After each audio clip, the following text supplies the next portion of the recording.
اب ہندوستان میں آپ دیکھ ہی رہے ماحول کس طرح کا بنایا گیا ہے، یہ اسی کی کنٹینیوٹی ہے۔ مسلمانوں کے گھر کو گرانا اب نارمل بن چکا ہے، مسلمانوں کو کلیکٹیو پنشمنٹ دینا نارمل بن چکا ہے، مسلمانوں کے عقائد کو، عقیدے کو، جو ہمارے مذہبی عقائد ہیں ان کو گالی دینا بھی اب نارمل بن چکا ہے۔ مقدسات ہے ہمارے مسلمانوں کے، اس ملک میں جتنے بھی مسلمان ہیں ان کے عقائد کے حوالے سے مقدسات ہے۔ سب سے مقدس ذات مخلوق میں جو آپ دیکھیں مسلمانوں کے عقیدے میں حضور صلی اللہ علیہ وسلم کی، ان کے نام سے توہین بھی ہوتی ہے، وہ بھی نارمل ہو چکا ہے۔ اور اسی طرح سے حجاب پہ ہاتھ ڈالنا بھی اب اس ہندوستان میں نارمل ہو چکا ہے۔ یہ نارملائزیشن مسلمانوں کے خلاف اس طرح کے اقدامات کی، مسلمانوں کو ڈی گریڈ کرنے کی، ڈی ہیومنائز کرنے کی، مسلمانوں کے عقائد کو، عقیدے کو، پہناوے کو ڈی گریڈ کرنے کی، ان کی انڈیویجویلٹی کے ڈی گریڈ کرنے کی، یہ پالیسی ہے آر ایس ایس کی۔ اور آر ایس ایس کی جس پالیسی کی امپلیمنٹیشن کی ذمہ داری ہے اور ایجنڈا ہے بی جے پی کا، اور بدقسمتی ہے یہ اس ملک میں جو پالیسی آر ایس ایس کی ہے، جو نظریہ آر ایس ایس کا ہے جس کو بی جے پی نے امپلیمنٹ کیا ہے، وہ اب اس حد تک نارملائز ہو چکا ہے جس حد تک وہ چاہتے تھے کہ نارملائز ہو جائے۔ پہلے حجاب پہ اعتراض کیا جاتا تھا، جیسے کہ بنگلور میں آپ نے دیکھا ایک بیٹی کے ساتھ اس کے لباس کے ساتھ اعتراض ہوا۔ جب اس ملک نے وہ قبول کیا تبھی آج جرأت ہوئی ایک سٹنگ چیف منسٹر کی، جو ایک کانسٹیٹیوشنل پوسٹ پہ بیٹھے ہیں، تبھی وہ جرأت کر پایا کہ اس نے ہاتھ ڈالا لباس پہ یا چہرے پہ ایک مسلمان بیٹی کے۔ تو اس کے خلاف آپ نے دیکھا کہ ہے بہت سارے ایسے حلقے ہیں جو صحیح سوچ رکھنے والے حلقے ہیں، انہوں نے ریئیکشن دیا، مگر وہ ریئیکشن محدود تھا اسٹیٹمنٹس تک، ٹویٹس تک، سوشل میڈیا ریئیکشن تک۔ اس کے بعد آپ دیکھیے کہ کوئی ایسا ایکٹیو ریئیکشن کسی بھی طبقے سے نہیں دکھا۔ جو جتنے بھی طبقے اس ملک میں آزادی رائے، آزادی اعتقاد کے حامی ہے، رائٹس کے حامی ہے، ان سبھی، چاہے وہ مسلم ہو چاہے وہ غیر مسلم ہو، ان کی طرف سے وہ ریئیکشن، ایکٹیو ریئیکشن نہیں دکھا۔ کیوں نہیں دکھا؟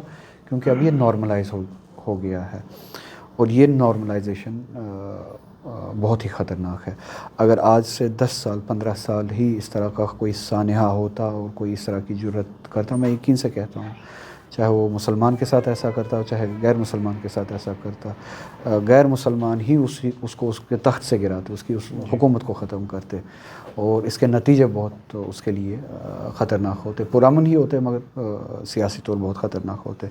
مگر اب یہ ایکسیپٹیبل ہو چکا ہے، یہ نارمل بن چکا ہے، یہ جو اس ملک کے لیے خطرناک ہے، اور اس ملک میں رہنے والے مائنورٹیز کے ساتھ ساتھ صحیح سوچ رکھنے والے لوگوں کے لیے بھی خطرناک ہے۔ تو کیا لگ رہا ہے اسی کیمپین کا حصہ ہے جو حجاب بین کی مانگ کرتے تھے کرناٹک میں، ممبئی میں، یو پی میں، اب جب حجاب بین نہیں ہو رہا تو جبراً حجاب اتارا جا رہا ہے؟ وہی مسلمانوں کی ڈی ہیومنائزیشن اور ایک ولن کریٹ کرنا، اور اس ولن کو سزا دینا، ایک جو تھیٹر بنا رہی ہے آر ایس ایس۔ پہلے تو ڈی ہیومنائز کرو مسلمانوں کو، ان کے عقیدوں کو ڈی ویلیو کرو، ان عقیدوں کو اور مسلمانوں کو اس ملک میں ولن بناؤ، اور اس ولن کو پھر سزا دو، اس کے خلاف اس طرح کی حرکتیں کرو۔ یہ ایک تھیٹر ہے جس کی پشت آبیاری اور پشت پناہی بی جے پی کی ہے، اور جو تصور آر ایس ایس کا ہے، اور بی جے پی اسی نام پہ الیکشن لڑتی ہے۔ اور آپ نے دیکھا کچھ دنوں پہلے ملک کے ایوان میں، جہاں پہ اس وقت جو چیلنج ہے اس ملک میں روزگار کے حوالے سے، ترقی کے حوالے سے، مہنگائی کے حوالے سے، چیلنج کے حوالے سے، جیو پولیٹیکلی آپ دیکھیے یہ ملک اکیلا پڑ گیا ہے، ایکسٹرنل حالات ہمارے ٹھیک نہیں ہے، انٹرنل حالات ہمارے ٹھیک نہیں ہے، اکانومی گرتی جا رہی ہے۔ جس ایوان میں، جس پارلیمنٹ میں ان چیزوں پہ بحث ہونی چاہیے تھی، وہاں پہ وندے ماترم پہ بحث ہوئی، اور کیوں ہوئی؟ اس بحث کی ضرورت کیا تھی؟ کیا ان حالات میں جہاں پہ روزگار پہ بحث ہونی چاہیے تھی، ایجوکیشن پہ، ہیلتھ سسٹم پہ بحث ہونی چاہیے تھی، گرتی ہوئی اکانومی پہ بین ہونی چاہیے تھی، پولیوشن پہ بین ہونی چاہیے تھی، وہاں پہ اس ایوان میں ان ایشوز کے لیے وقت نہیں ہے۔ وندے ماترم پہ وقت ہے، صرف اور صرف اس لیے ان ایشوز کے بجائے اس ملک میں ماحول کو اس تھیٹر کو اس طرح سے آپریٹ کیا جائے، پلے کیا جائے، جس میں مسلمانوں کے خلاف ہر ایک طرح کے اقدامات اٹھا کے ایک ماحول چارج کرے، اور اس تھیٹر میں اس طرح کے اسپیکٹکلز دکھائے جائے جس کے نتیجے میں یہ اپنے الیکشنز لڑتے اور الیکشنز میں کامیابی حاصل کرتے. بنگال آنے والا الیکشن ہے, اسی کے زاویے میں آپ نے دیکھا وندے ماترم کا جو اس کی جو بحث تھی, حالانکہ مجھے لگا کہ وہ سارا قصہ ان پہ الٹا ہی پڑا. بنگال میں آپ نے دیکھا ہوگا کہ کچھ افراد کو لے کے وہ ہندو مسلمان ماحول بنانے کی کوشش کر رہے, جس میں بدقسمتی سے مسلمانوں کی طرف سے بھی کچھ ایسے افراد ہیں جو ان کے ایجنڈا میں ان کے کام آ رہے ہیں. اور اسی طرح سے حجاب کا یہ جو مسئلہ ہے, یہ پورا ایک تھیٹر ہے جو اپنے الیکٹورل ووٹ بیس کو یہ پلیز کرنے کے لیے یا ان کو راغب کرنے کے لیے. لیکن اس پورے معاملے کو لے کر جب JDU کے ہی ایک منتری سے پوچھا گیا, جو 29 کی پارٹی کے ہی منتری ہیں جمع خان, کہ آپ کیا سوچتے ہیں, انہوں نے کہا یہ ایک باپ بیٹی کا رشتہ تھا, انہوں نے گارجین کا فرض نبھایا ایک بیٹی کا چہرہ دیکھنے کے لیے. مجھے نہیں لگتا ہے کہ کوئی بھی انسانیت اپنے باپ کو بھی اپنی بیٹی کے ساتھ زبردستی کچھ کرنے کی اجازت دیتی ہوگی. اور اس ملک میں جو آئین ہے وہ اس طرح کی زبردستی کی کوئی اجازت نہیں دی. میٹافوریکلی آپ کسی کو کسی کا باپ کہے, کسی کو کسی کا بیٹا یا بیٹی کہے, اس سے لیگل پوزیشن جو ہے وہ مسک نہیں ہوتی ہے. پہلی بات, کیا ان کی وہ بیٹی نابالغ تھی جس کی اپنی سوچ نہیں تھی؟ اگر وہ بیٹی ہی ہوتی, کیا وہ نابالغ تھی جس کی اپنی سوچ نہیں تھی؟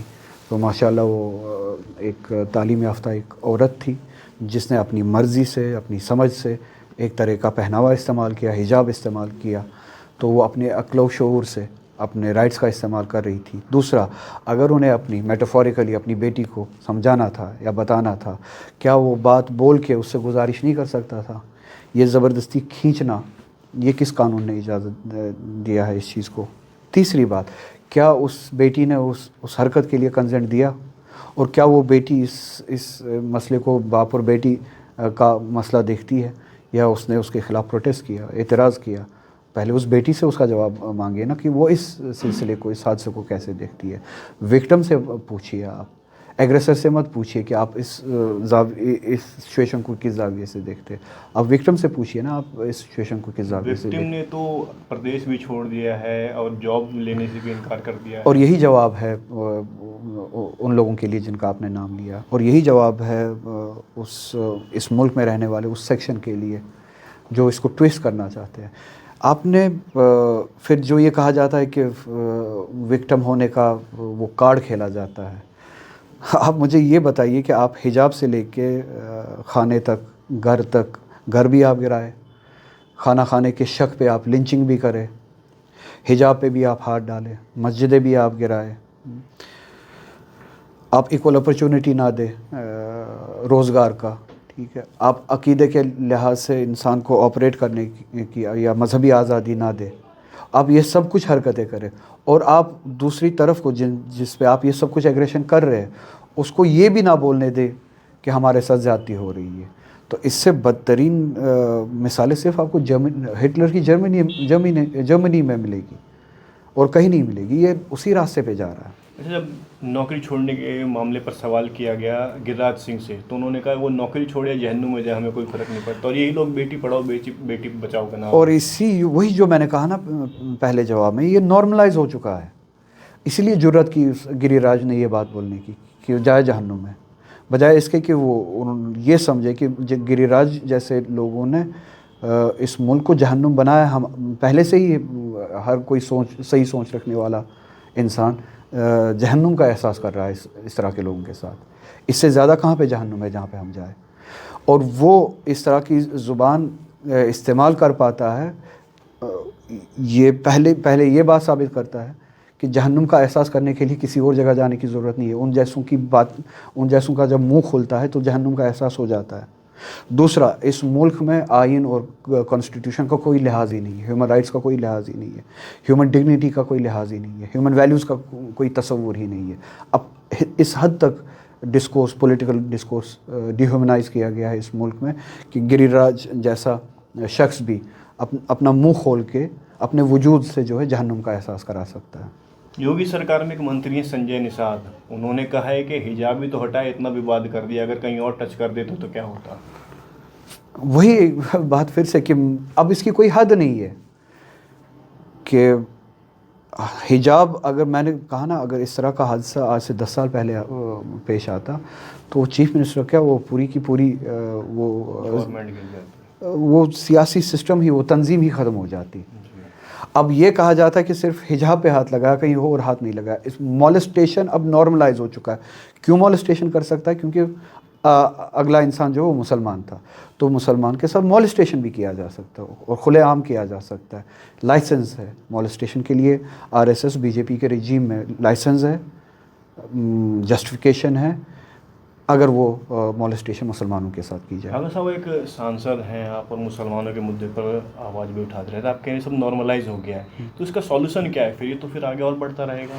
جتنا آپ خاموش بیٹھیں گے اتنا آپ کو دبایا جائے گا, جتنا آپ ڈریں گے اتنا زیادہ آپ کو ڈرایا جائے گا. میں صرف مسلمانوں سے بات نہیں کر رہا ہوں, یہ جواب ان سبھی لوگوں کے لیے جو ہیومن ویلیوز میں, ہیومن ڈگنیٹی میں, رائٹس میں اور فریڈم آف پریکٹس میں یقین رکھتے ہیں, جو کانسٹیٹیوشن آف انڈیا میں یقین رکھتے ہیں. اگر آپ اس ملک کے باشندے چاہتے ہیں کہ اس ملک میں جن لبرٹیز کا, آزادی کا جو تصور کیا گیا وہ آزادی, وہ لبرٹی زندہ رہے, تو یہ وقت ہے کہ جب ہم سبھی کو اٹھنا پڑے گا. جتنا آپ دب کے خاموش رہ کے ان چیزوں کو نارملائز کریں گے اتنا ہی یہ جگہ پکڑ کے نارملائز ہو جائیں گے, اور وہ جو حقیقت تھی ہندوستان کی وہ مسخ ہو جائے گی, وہ گم ہو جائے گی.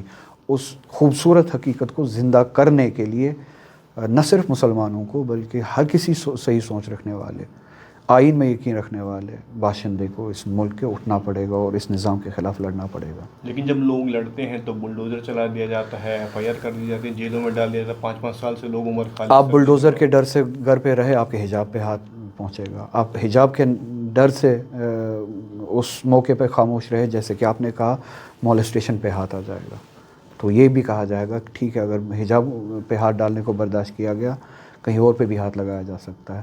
تو یہ رکنے والا نہیں ہے. جس ڈر سے آپ جس جگہ پہ خاموش ہو جائیں گے اس سے بھی بدتر ہوگا, اور مثالیں آپ کے سامنے ہیں. تو آپ کو آمادہ ہونا ہوگا, ہم سب کو آمادہ ہونا ہوگا, کہیں نہ کہیں پہ ان چیزوں کو روکنا ہے. چاہے ہمارے گھروں پہ بلڈوزر چلے, چاہے ہمارے ساتھ کوئی بھی زیادتی کی جائے, اس زیادتی کو روکنے کے لیے جرأت مندی اور مقابلہ ہی ایک راستہ ہے.